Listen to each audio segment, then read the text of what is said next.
Hello friends, welcome to SB publication लंबा। आप सभी का स्वागत है।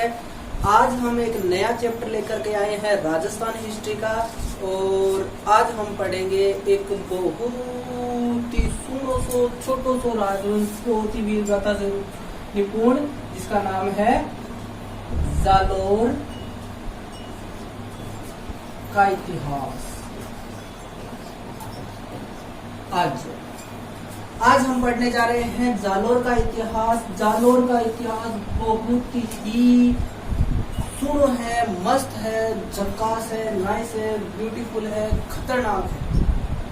ठीक है, आज जालोर का इतिहास है। जालोर के अंदर भी बहुत कुछ है हमें पढ़ने के लिए, तो जालोर का इतिहास पढ़ेंगे।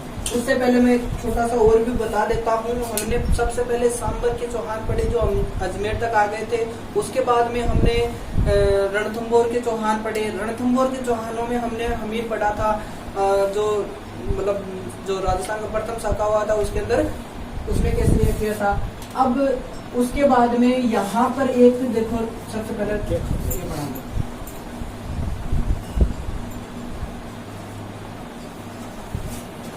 ये हमारा राजस्थान है। राजस्थान में जालोर पड़ता है इस क्षेत्र में। यहाँ जालोर पड़ता है। नाडोल का एक शासक था अल्लड, और उसका पुत्र था जिसका नाम था कीर्तिपाल।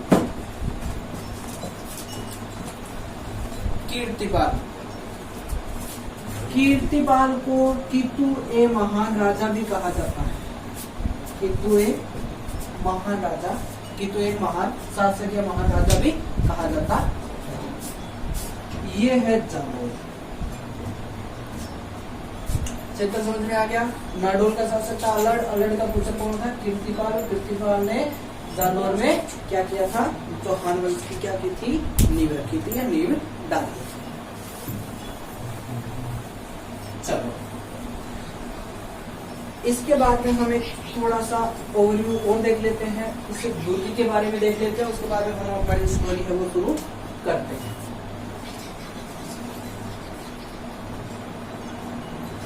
ये दुर्ग है, इस दुर्ग का नाम है जालोर दुर्ग। और यहाँ भाई रास्ता एक ही होता था।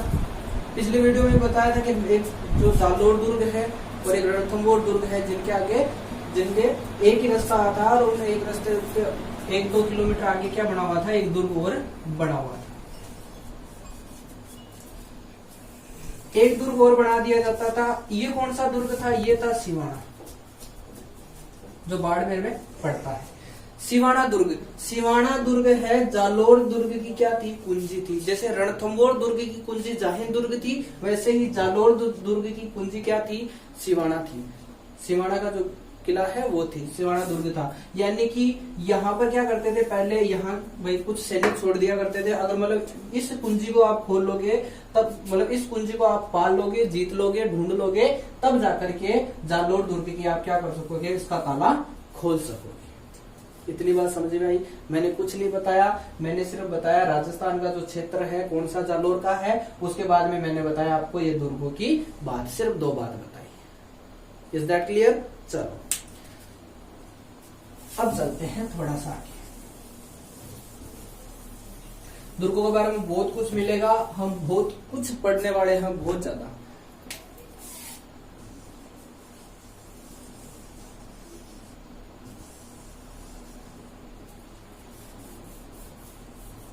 वो छोटा कर दिया राजस्थान। ये अपना राजस्थान का क्षेत्र है। यहाँ क्या है? यहाँ है जालोर। हमें ये जानकारी कहाँ से मिलती है? सबसे पहले इसके बारे में 2 बातें और है।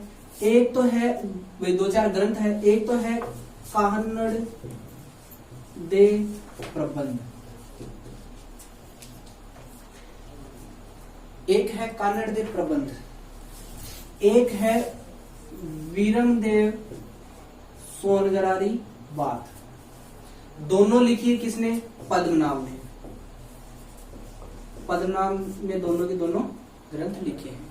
और जानकारी कहां से मिलती है? और मिलती है फरिश्ता, तारीख है फरिश्ता है ना, उसके द्वारा मिलती है। एक जानकारी मिलती है नेणसी से, मुहणोत नेणसी।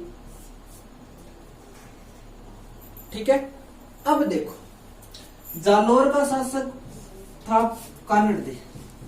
कहानी शुरू हो गई है, आराम से इत्मीनान से सुनना। कानड़दे,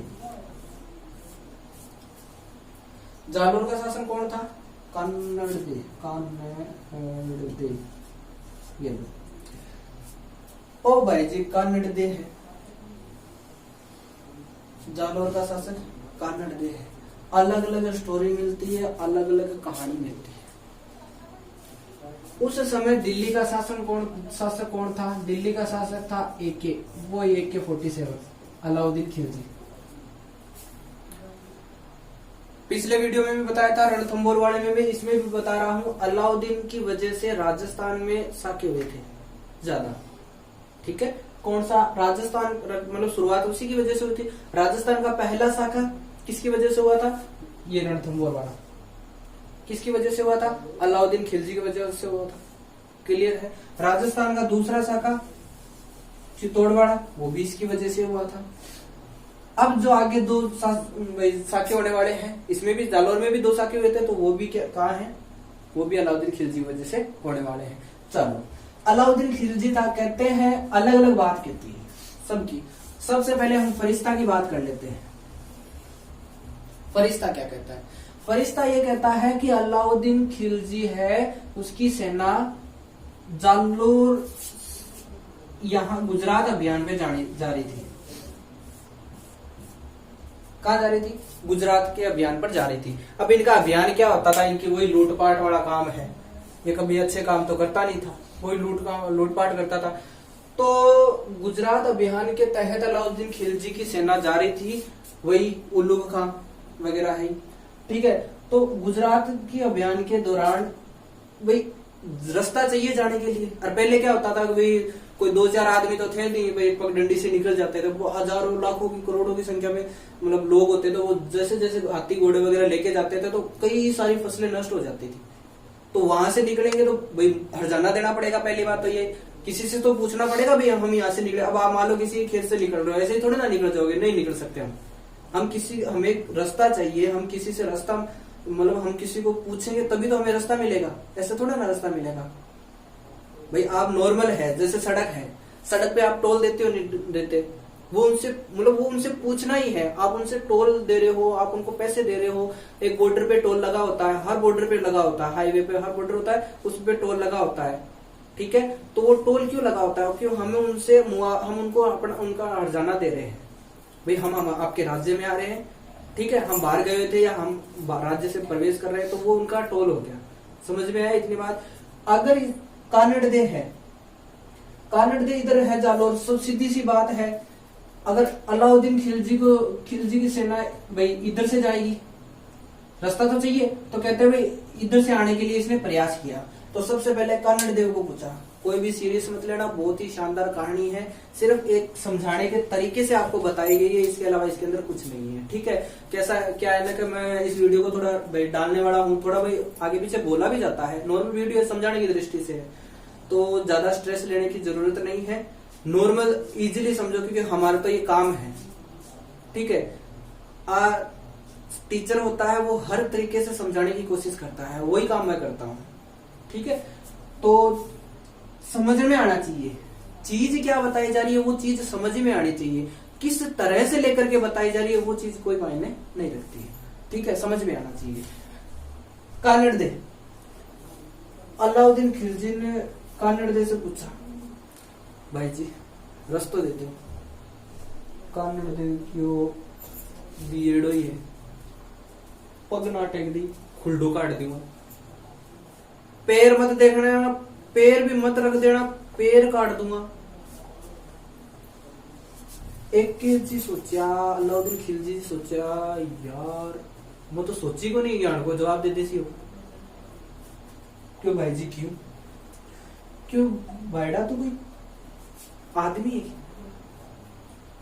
तू आदमी काम को बनी, तू लोगा की लुगायन जान तो फिरे, तेरा काम ही चौका बनी, तू ब्राह्मण तंग करे, तू मंदिर तोड़वावे, तेरे जिसन मैं रास्ता दूंगा, बाजा कोई रास्ता को नहीं, जातो दी खड़ू। कहते हैं कि अलाउद्दीन खिलजी की सेना है वो इधर से होकर के गुजरात अभियान पे आ गई। यहां से ये सेना वापस जा रही थी।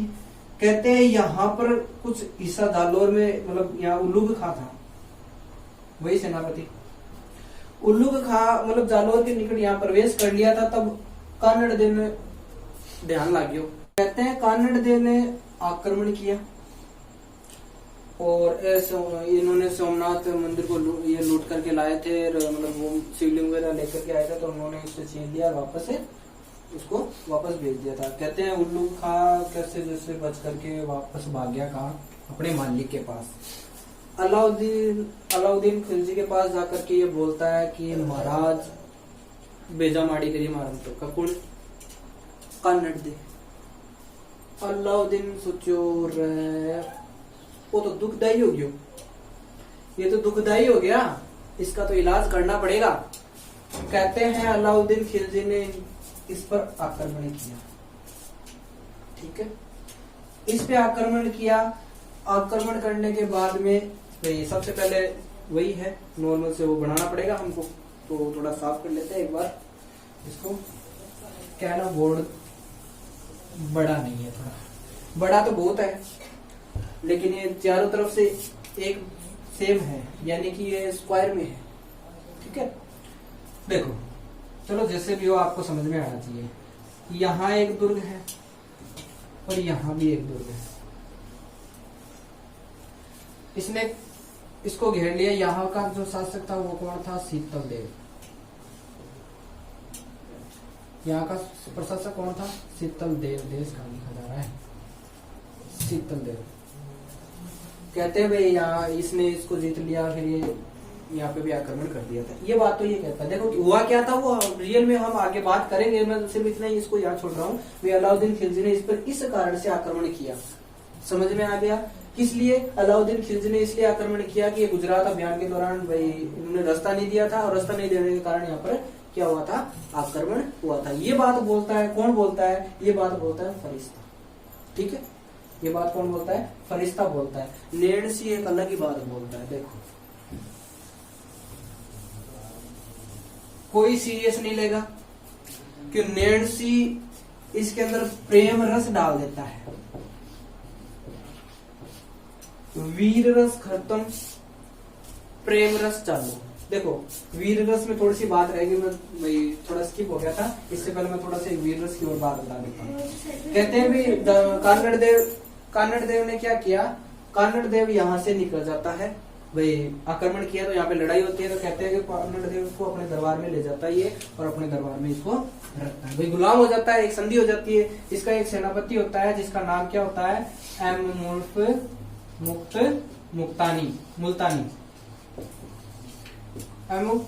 मुल्तानी नाम का इसका सेनापति हो जाता है। इससे क्या हो जाती है? इसकी संधि हो जाती है। संधि में ये होता है कि कानड़ देव वहां पर चला जाता है, यहाँ चला जाता है। ठीक है, एक दिन बैठे हुए दरबार लगा अलाउद्दीन खिलजी। देखो नेणसी की बात नहीं बता रहा हूँ, फरिश्ता की बता रहा हूँ। ठीक है, फरिश्ता ने कहा है, क्या कहा है कि गुजरात अभियान पर यह गया हुआ था, भाई जा रहा था, रास्ता नहीं दिया, इसलिए क्या हुआ? आक्रमण कर दिया। और आक्रमण किया तो मुल्तानी नाम का एक इसका सेनापति था। किसका? अलाउद्दीन खिलजी का। अलाउद्दीन खिलजी के इस सेनापति ने इसके साथ में संधि करवा दी, और संधि में क्या हुआ कि कानड़ देव को यहाँ पर दरबार में रहना पड़ा। कहते हुए दरबार में ले गया और दरबार में इसको रखता था। एक दिन अलाउद्दीन खिलजी भाई बैठा था, वो बन गयो अपना अपने सोचने लग गयो भारत का सिकंदर, यानी ये बोलता है खुद को सिकंदर समझने लग गया था। भाई मारो जिसे तो कोई नहीं है। इसने एक बार भरे दरबार में बोला कि इस धरती पर या इस राज्य में ऐसा कोई नहीं है जो मेरी टक्कर का हो, जो मुझे ललकार सके। ऐसा कोई नहीं बचा है यहाँ पर, ऐसा कोई नहीं बचा है जो मुझे ललकार सके। कहते हैं कानड़ देव खड़ा हुआ और बोला, पाछो बोली। कानड़ देव भाई जी खड़े और बोले पोजू बोली क्या बोलियो? अलाउद्दीन खिलजी बोलियो के मारो जियान को कोई नहीं है, मारे सामने इसो कोई नहीं है जिको मनिया के ललकार दे के मत हंसा के युद्ध कर लो। कहते हैं कानड़ देव के तेरो जी आवे जदा जी आपा तैयार। कहते हैं कि कानड़ देव ने अलाउद्दीन खिलजी को ललकारा, बोलता है कि मैं एक राजपूत हूं, चौहान हूं और मैं बहुत बड़े शासक जो हिंदू सम्राट के नाम से विख्यात था उन्हीं के वंशज का हूं। मान लिया मैं तेरा गुलाम हूं, मान लिया मैं तेरे दरबार में हूं, मान लिया मैंने संधि की है, लेकिन इतना भी मजबूर नहीं हूं कि मैं किसी को ललकार नहीं सकता। मैं तेरे दरबार में जरूर हूं, लेकिन ये मत सोच कि मेरे में इतना पावर नहीं है, मैं तेरे को ललकार सकता हूं। कहते हैं कानड़ देव ने इस बात पे ललकार दिया था और ये तक बोल दिया था कि मेरे को अच्छी तरह से मालूम है मैं हारूंगा, मेरी सेना है वो तुम्हारे मामले में कुछ नहीं है, बिल्कुल थोड़ी है, लेकिन फिर भी मैं ऐसी मौत मरने से बेहतर है कि मैं एक मंगलमय मौत मरूं। इस बेइज्जती से तो अच्छा है कि मैं लड़ते हुए वीर गति को प्राप्त हो जाऊं। तेरो जी आवे जदा जी बोलियो खटाणो है क्यों उजालोर गवाइना। ठीक है, ये बात बोलता है कौन? फरिश्ता। यहां तक बात समझ में आई? आगे का देखो, आगे बोलता है नैन्सी। नैन्सी इसमें क्या कर देता है? नैन्सी इसमें प्रेम रस डाल देता है। वीर रस खत्म, प्रेम रस चालू। कोई सीरियस नहीं लेगा, नॉर्मल इजी सी है, छोटी सी बात है, ज्यादा बड़ी नहीं। ये इसमें प्रेम रस डाल देता है। कहते हैं अलाउद्दीन खिलजी के एक छोरी, देखो नाम हो फिरोजा, सुनो नाम है फिरोजी, लिखी जो फिरोजा। फिरोजा कहते हैं कि कानड़ देव है, सॉरी कानड़ देव है वो। ये नैन्सी लिखता है, क्या लिखता है? नैन्सी लिखता है कानड़ देव नहीं गया था दरबार में। फरिश्ता ने तो बोला भी कानड़ देव को लेके गए थे वो दरबार में, लेकिन यहाँ संधि में यू हुआ कि कोई एक दरबार में जाएगा तो कानड़ देव ने अपने पुत्र को भेज दिया। पुत्र का नाम क्या था? पुत्र का नाम था वीरमदेव। वो आपके बेटा ने भेज दिया। ठीक है, एक छोरी नाम हो फिरोजा। भाई जी वीरमदेव ने पसंद कर लिया। वीरमदेव ने चाह को पूछा, वीरमदेव ने पानी को पूछा, वीरमदेव का कमरा में बना लेके जाओ। थोड़ा दिन बीत्या तो इतना यह काम थोड़ी ना चल रहा भाई। ओ भाई जी ध्यान दियो हाथ को नहीं। एक दिन के करो फिरोजा जी वैलेंटाइन डे का दिन इन कर दियो प्रपोज। हर दिन वैलेंटाइन डे है, कोई जरूरी नहीं 14 फरवरी नहीं करो। तो फिरोजा इन कर दियो प्रपोज क्यों, समझ गया होगा क्या बोला ज्यादा बोलो देखो। तो वीरमदेव को प्रपोज करो, वीरमदेव क्यों मत तो कौन नाटियो साफ साफ स्पष्ट ही मना कर दियो। वीरमदेव बाजी बाजी गई की कर पापा जी कर की कर अलाउद्दीन खिलजी कर। अलाउद्दीन खिलजी क्यों बोल क्या बात हुई? अलाउद्दीन खिलजी क्यों बोल बेटा क्या बात हुई? फिरोजा क्यों पापा जी ब्याह करो तो वीरमदेव से आगे करो, नहीं तो करो, नहीं तो मर जाओ। अब अलाउद्दीन खिलजी क्यों अच्छी हुई रहे, अच्छी व्याधि मंडली गई, बहुत तगड़ो काम हो गया। फिरोजा ही इसी निकल गई, यानी आपने औलाद ही इसी निकल गई। क्यों कही यह बात? देखो अलाउद्दीन की पत्नी थी चिमना। मोहम्मद साहब चिमनी वाली बात याद होगी। मोहम्मद साहब ओ आप बैठो अठी ने लुगाया पानी जाग तो देखे पद्मिनी। अब तेसो जो मन किया ध्यान, फिल्म आ रही है सब देखियो थे पद्मिनी। तो पद्मावत फिल्म है, पद्मिनी है, मेरा पूरा नाम तो याद नहीं है लेकिन पद्मिनी पर है ना। तो क्यों लोग मुंह देख तो फिर घटे जरूरी पड़े। तो अलाउद्दीन खिलजी को बुलाओ, दरबार में बुलाया। आ रहे वीरमदेव को बोला क्या बोला, बीरमदेव को बोले कि भाई बता क्या बात है, क्यों महाराज मैं तो था दरबार में आयडा हाँ, और पापा जी भेजा जब आ गया, मैं तो इसको की करियो को ने ना मारे जान को भाई रात दो, तो क्यों कोई बात नहीं, रात को टाइम है, आराम सोच ले और सुबह जवाब दे दी, और जवाब भी पॉजिटिव देना है, नेगेटिव नहीं, क्योंकि थारगन दो ही ऑप्शन है, या तो गले का हार या फिर तलवार।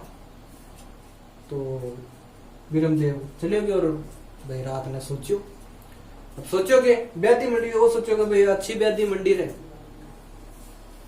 अच्छी ब्यादी मंडी रहे भाई, क्यों बीरमदेव सोचो भाई अच्छी ब्यादी मंडी की, ओ भाई जी रात कांद कुद्यो और आ गयो सीधो घटाए जालोर, वापस जालोर आ जाता है, और फिरोजा भी गेल आ जाए, 7 समुद्र में पार में तेरे पीछे पीछे आ गई, आ गई अभी जालोर, आगे कानड़ दे बैठे दरबार में क्यों राजा जी न्याय करो, थे तो पृथ्वीराज चौहान का वंशज हो और न्याय प्रिय हो, तो मारो न्याय करो, तो बोल बेटी के न्याय है तेरे, क्यों मैं इल्लू इल्लू करूं, क्यों इल्लू इल्लू करे, कहा का वो है कि क्यों ब्याह करना चाहूं तारा छोरो, जे क्यों बीरमदेव को कहे हाँ, तो के वो राजी बनी, तो क्यों के न्याय करो मार सके, तो मतलब ब्याह कर चुकी, जब बीरमदेव ने बुलाया को बोल, क्यों बोलू के पापा जी का मैं तो की करी को नहीं भाई, आ करे तो यूं तो मैं तो करूंगी, अरे मना मैं करूंगा नहीं, क्यों कारण दे, क्यों भाई देख बात है भाई, आजकल का टाबर है, आप तो की के कौन सका, अब कौन करे तो कौन करे, के इलाज है, और ज्यादा की कहते हैं तो फिर हमारी भी रेपुटेशन बोल रहे। फिरोजा की अठू पाची चली गई, फिरोजा पाची चली गई, ओ फिर कानड़ दे पूछो भाई तू क्यों कौन करे, क्यों पापा जी थान ध्यान ही है, एक तो दूसरा रहेगी, दूसरा धर्म की रहेगी, ठीक है, वैसे मेरे को धर्म की बात बोलनी नहीं चाहिए, अगर कोई बुरा नहीं मानेगा, लेकिन बस इसमें सिर्फ एक कहानी के तौर पर बताया गया, ठीक है, कोई भी सीरियस मत लेना। कहते हैं कि इसने बोल दिया भी ये भाई इनका काम भी चौका को नहीं, देखो बाप भी सोई है, बैकग्राउंड है ना फैमिली को ठीक होने, फैमिली को बैकग्राउंड ठीक होने, मैं वो एक दूसरो कौन मारो, दूसरो कौन अरे वो दूसरो कौन है, कोई तीसरो कौन जा वो केवल किसो भी निकले, तो मैं कौन करूँ, मैं अपने समाज में ब्याह कर मार तो यहाँ की चाहिए, क्यों ठीक है चलो कोई नहीं। आप फिरोजा गई बाची जो फिरोजा की पापा ब्याह करूँ तो ब्याह ही करूँ, ब्याह करूँ तो ब्याह ही करूँ, अलाउद्दीन खिलजी के भाई ठीक है करसिया इलाज।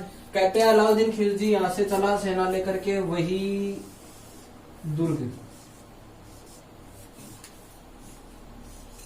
ये बहुत काम के है, ये सिवाना दुर्ग है जो बाड़मेर में पड़ता है, जो इस जालोर दुर्ग की क्या है कुंजी है। सबसे पहले यहाँ पर इसने इसको क्या किया, इसको घेरा डाला, इसको घेरा, यहाँ उस समय कौन था, शीतल देव था। कहते हैं कि इस दुर्ग को इसने जीत करके अपने इसका एक सेनापति था जिसका नाम क्या था, कमालुद्दीन नाम का सेनापति था, वो बहुत ही कमाल को हो, और जालोर दुर्ग जीते बाद में और कमालुद्दीन गुर्ग नाम का था, तो अलाउद्दीन खिलजी ने इसको ये दुर्ग इसको दे दिया, इसका नाम चेंज किया था। राजस्थान में अलाउद्दीन खिलजी ने 3 ही नाम चेंज किए थे, ठीक है, 3 तो भाई एक रणथंभौर का नहीं किया था, जितने साके हुए थे ना उतने नाम चेंज किए थे इसने, मतलब जो भी जीता था उसका नाम चेंज कर दिया था, तो इसने रणथंभौर दुर्ग का नहीं किया था, ठीक है, किया किसका था, सिवाना किया था। सिवाना का क्या नाम लिया था, सिवाना दुर्ग का नाम इसने रखा था खेराबाद कर दिया था सिवाना दुर्ग का, ठीक है। यहाँ से चल करके ये आया, यहाँ आया, कुछ महीने तक यहाँ पर घेरा डाल के रखा, और कहते हैं भाई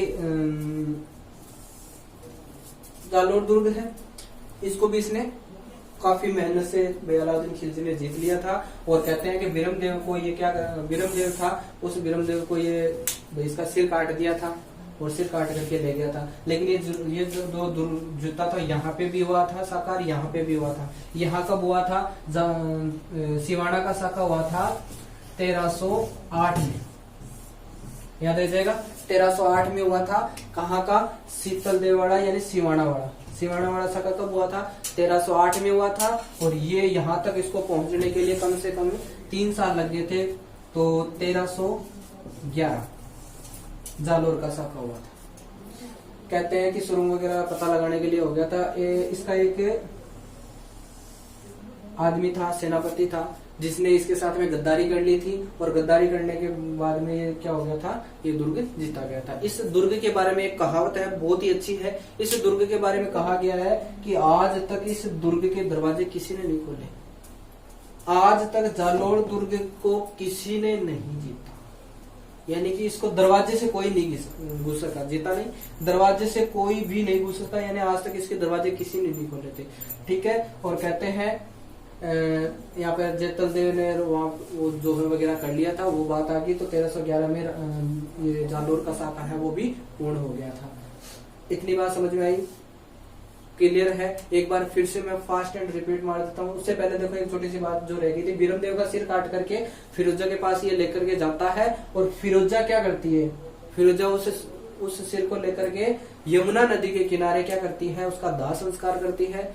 उसका जो हिंदू रीति रिवाज से दाह संस्कार करती है, किसका? बिरमदेव का, उसके सिर का। और यमुना नदी में डूब करके अपनी जाने दे देती है। ये था जालोर का इतिहास। जालोर के इतिहास में इससे ज्यादा कुछ शायद नहीं है।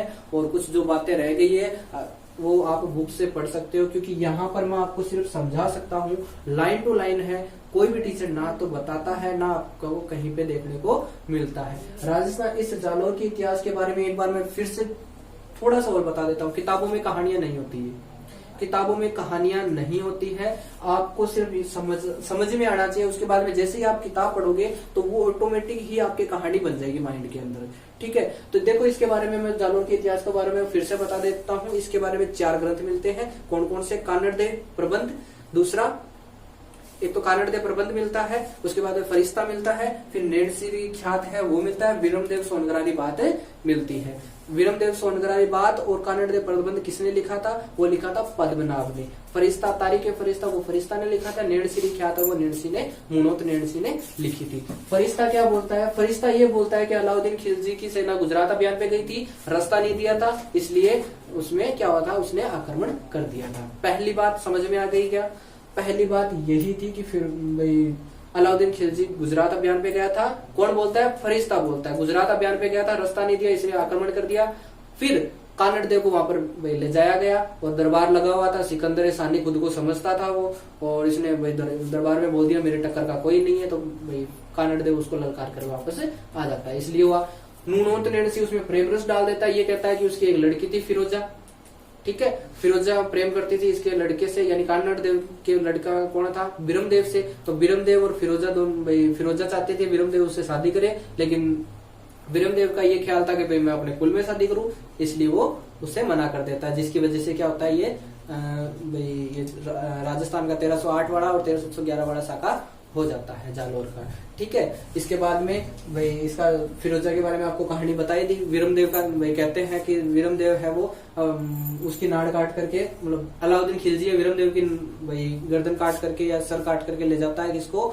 फिरोजा के पास लेके जाता है, यहाँ पर उसको दे देता है। तो वो उसका दाह संस्कार हिंदू रीति रिवाज से करती है और यमुना नदी में कूद करके खुद भी अपनी जान दे देती है। देखो जालोर दुर्ग का नाम चेंज करेगा वो, क्योंकि वो जब भी जीतता है तो नाम चेंज करता है। तो देखो इसका नाम क्या, सिवाना दुर्ग का नाम क्या किया था? खेराबाद। और इसका बाद जालोर का नाम चेंज करेगा वो क्या हो जाएगा? जलालाबाद। जलालाबाद। ये देखो याद करने की छोटी सी ट्रिक है, कुछ नहीं है इसमें, तो कोई दिक्कत ही नहीं है। देखो इसने 3 नाम चेंज किए। चित्तौड़, हाँ चित्तौड़ को किया, चित्तौड़ का किया था खिजराबाद। देखो चित्तौड़ में ची छोटे वाले ची आती है, तो यहाँ पे भी छोटी ई की मात्रा आ गई, खिजराबाद। इसमें कोई दिक्कत ही नहीं है। इधर देखो सिवाना को खेराबाद, ठीक है, और जालोर वाले को जलालाबाद, यानी इन दोनों में तो कोई दिक्कत ही नहीं आ रही है। ठीक है। खेराबाद वाला याद रख लेना। ठीक है। ये था आज का जालोर का इतिहास। अच्छा लगे तो लाइक करना। मैं एक बात बता देता हूँ, बहुत दिनों से एक कमेंट आ रहा है, मैं उस भाई से कहना चाहता हूँ अगर वो मेरी पूरी वीडियो देखता है तो मेरे को एक इस बात पे, इस वीडियो पे कमेंट करके मेरे को जरूर बताएं। मेरे को उसकी आईडी कुछ बंटी या बटी बूटी नाम से आती है, एक तो BUTY नाम से आती है शायद, और एक कोई मर्ज गर्ग ऐसे करके कुछ आता है। वो भाई एक बात लिखता है, देखो क्या लिखूं, चलो यहाँ लिख देता हूँ एक बार, देखो वो लिखता है 0 ऐसे लिखता है सबसे पहले तो, ठीक है। उसके बाद में नीचे लिखता है, पता नहीं क्या लिखता है, एक तो लिखता है VOR डॉट, कभी डॉट लिखता है, फिर LOL, फिर डॉट निकिया, ऐसे कुछ करता है। फिर कभी कभार कमेंट पर आता है 036, मतलब कुछ भी लिख देता है वो ऐसे करके, फिर लिखता है VOR LOL ऐसे करके। मेरे को कुछ समझ में नहीं आया उसकी बात, वो क्या कमेंट करना चाहता है, क्या बोल रहा है। मैंने उससे पहले भी वीडियो में पूछा था भी इसका मतलब क्या है, इसका मतलब क्या है। अगर आप लोगों को वीडियो अच्छी नहीं लग रही है तो प्लीज इस चैनल पे आप विजिट मत कीजिए, ठीक है, क्योंकि ये जो वीडियो है बहुत मेहनत से बनाई जाती है। सब जानते हो ऐसे ही नहीं बनती, अगर ऐसे ही बनता तो आप बना के दिखा दो। मैं ये भाई मेरा ये एटीट्यूड नहीं है। मैं उस भाई को बोलना चाहता हूं कि वो 7 से 8 शायद उसके सब्सक्राइबर वगैरह है, अगर मैं किसी का वीडियो कॉपी करके डाल रहा हूं, कॉपीराइट है, तब आप मेरे को उसमें गलत कमेंट कर सकते हो, ठीक है।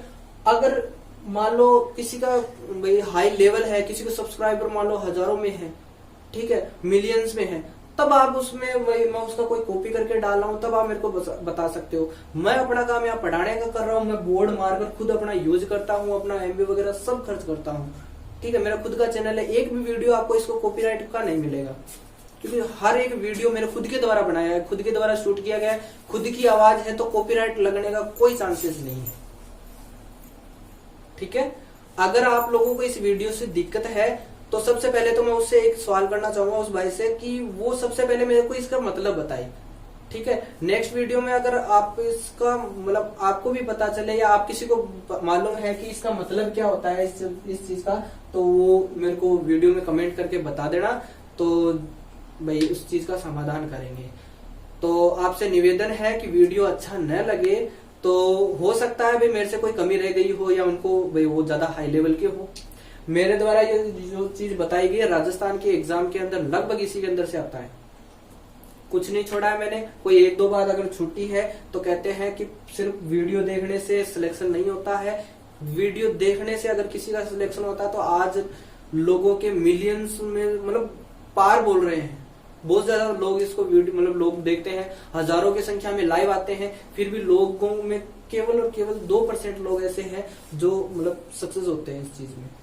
वीडियो देखने से कुछ नहीं होगा, अगर आप इसको रिपीट नहीं करोगे तो कुछ नहीं होगा। यानी कि सफलता मिलने का एक ही रास्ता है, चाहे कुछ भी करना, किसी भी टीचर से पढ़ लेना, किसी का भी वीडियो देख लेना, कोई भी बड़ी कोचिंग से पढ़ लेना, लेकिन अगर जब तक आप किताब नहीं उठाओगे तब तक आपका सिलेक्शन नहीं हो सकता, ठीक है। हो सकता है इसके अंदर कुछ दिक्कत रह गई तो आप मेरे को उस दिक्कत के बारे में बताओ, तब अच्छा लगेगा। ऐसे आलतू फालतू के कमेंट करने से कोई मतलब नहीं है। अगर आपको कोई दिक्कत है तो आप कमेंट में लिख सकते हो, ठीक है। अगर लेकिन किसी को गिरा करके खुद उठा नहीं जाता है, बहुत मुश्किल होता है बड़ा बन के बड़ा रहना, ठीक है।